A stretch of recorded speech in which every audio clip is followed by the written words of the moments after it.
سلام خدمت شما دوستان عزیز، خوش اومد به این ویدیو. امروز اومدیم راجع به یکی از سرورهای MTA که خودم قبلا براشون کار میکردم و کلا اسکیناشون و دیولپری سرور رو باید بهشون کمک میکردم. راستش من یه چند وقتی میشه حدود 6-7 ماه که از سرورشون رفتم، چون خیلی زمین براتون دارم. حتما تا آخر ویدیو نگاه کنید تا بهتون کامل توضیح بدم موضوع چی. موضوع از اینجا شروع شد که آقای اونه، یعنی آقای جناب محمد مهدی اومد دارم پیام داد، گفتش اسکی مدل میخوام و بلدی رو میتونی انجام بدی. گفتیم آره و با هم همکاری کردیم. به من رنگ دادن توی هزینه های چیزی. کلا تو کارهای سرور منم بودم، یعنی یه جور اون حساب میشدم. یعنی مثلا اگه کسی رنگی میخرید یه درصدش هم به من میرسید. اسکنای استف و فکشن داشتیم اوکی میکردیم که من حدود یه چند روز رفتم مسافرت. بعد برگشتم دیدم که گفته که چرا کار نمیکنی، چرا به ما اسکین نمیدی. بعد خلاصه دیگه از اونجا فهمیدم که آدمش نیستم. چرا؟ چون من چند بار واسه بودم اسکین بزنم برای کسای دیگه، اومده بودن گفته بودن که برای کسی دیگه اسکین نزن. خب نمیشه. بعد همین چون که من خودم یه جایی که دوست داشته باشم کار میکنم، همه رو بل کردم و دیگه از تیمشون رفتم. حالا میخواد توضیح بدیم آریا اسدی یانگا که الان اومده داخل سرور ردلاین و کل سرورش خریده. ازم خدمت شما که اسپانسرش هم جی آل داتاییاره که حالا کار نداریم باید. من یهویی اومدم دیدم که پیام گذاشتن که افتتاحیه رسمی سرور تاریخ 10 فروری. اما با این کاری ندارم، یه چیزی به چشمم خود 948 تا ممبر داره.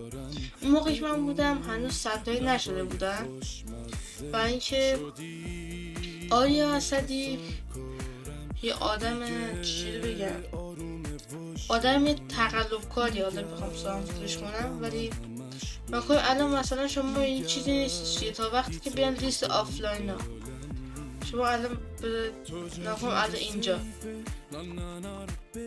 اینجا نکن اسمای مختلف نکن اینا اصلا ایرانی نیستن. نکن شما مثلا الان اینا هیچ ربطی به سرور نداره اصلا. الان ایشون پروفایلش به یوزر نمیشه ربطی نداره. اینا چیه؟ اینا ممبر فیک که نکن یوزر نمای عجیب غریبی دارن و بین اینا قاطی شده. و حالا ممبر فیکشون یه جور برای اینکه چیز نشه، معلوم نشه، اومدن یه اسم دوستای برشون گذاشتن که چیز نشه، لون نره. ولی در اصل شاید نزدیک 300 تا ممبر 200 تا ممبر داشته باشن.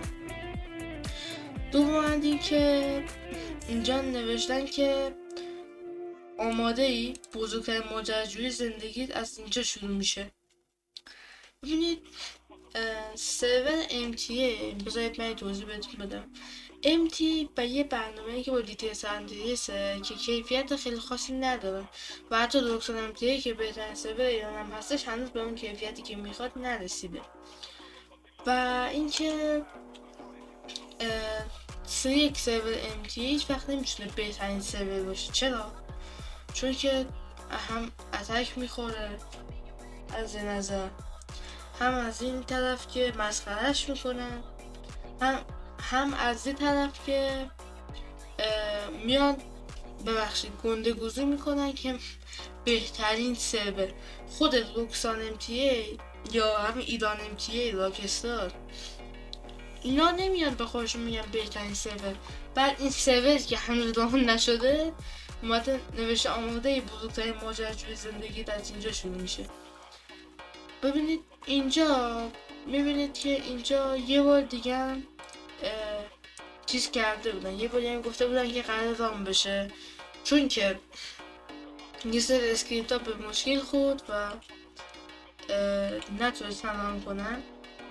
بانش کاری ندارم، ولی اینکه نباید الکی خودشون جا بزنن، چون که مثلا الان یه یانگاد اومده باهاشو فکر کردن کیان یانگاد دیگه چیه بابا، اومدن یانگاد رو پیدا کردن یه چند تا اسکریپت از این از این چیزا پابلیک برمیداره ادیت میکنه میده به اینه فکر میکنن کیه. خلاصه دوستان میخواستم بگم که سرورایی که اینجوری میگن که بزرگترین ماجراجویی اینا واقعیت نداره، چون که شما خودتون اصلا دوست ندارید نمیدونید که چیه، هنوز آن نشده. برای همین میخواستم بگم که دیگه اینا اینجوری دیگه فقط همه الان پول دوست دارن دیگه، کسی همینجوری رایگان کار نمیکنه، همه پول دوست دارن.